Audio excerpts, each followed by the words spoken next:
101 टंकारे संबलपुर महाकुंभ यात्रा संबलपुर साथी charitable trust पक्षरु आरंभ हैला नियारा प्रयास।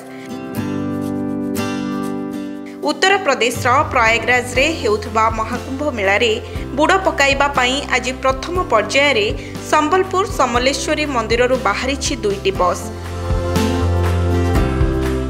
आज 100 जन वरिष्ठ नागरिक माने केवल 101 टंका लेखाए देई एही दिव्य यात्रा रे सामिल होई पारुथबारु सेमानंक मध्यरे उत्साह भरी जाइथिला। बस रे जिबा आसीबा सह रहिबा खाइबा और मेडिकल सुविधा मध्य जोगाई दिया जिवो। वरिष्ठ व्यक्ति माने किभली सुरक्षित भाबरे जाई स्नान करी फेरिबे से नै संबलपुर साथी चैरिटेबल ट्रस्ट पक्षरु व्यवस्था करा जाइछि। आज मां समलेश्वरी पाखरे गाड़ी पूजार्चना परे समस्त यात्री को नित्य व्यवहार्य सामग्रीर एक किट प्रदान करा जाइथिला। एहा परे एही दुईटी बस प्रयागराज अभिमुखे यात्रा आरंभ करिथिला।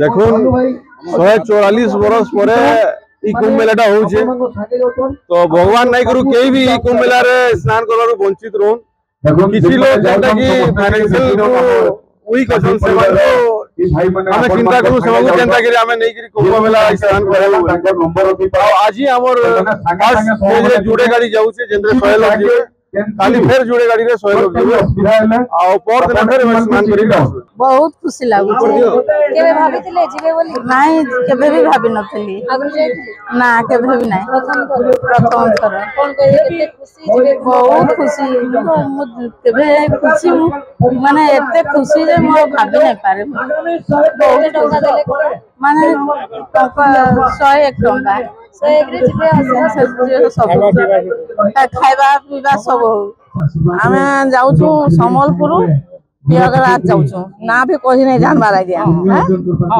जाउछु बुड़ो पके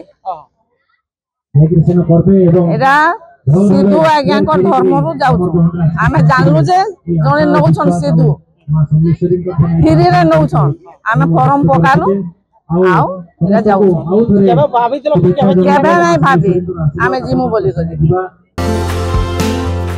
संबलपुर नरसिंह बगर्ती रिपोर्ट सकाळ न्यूज।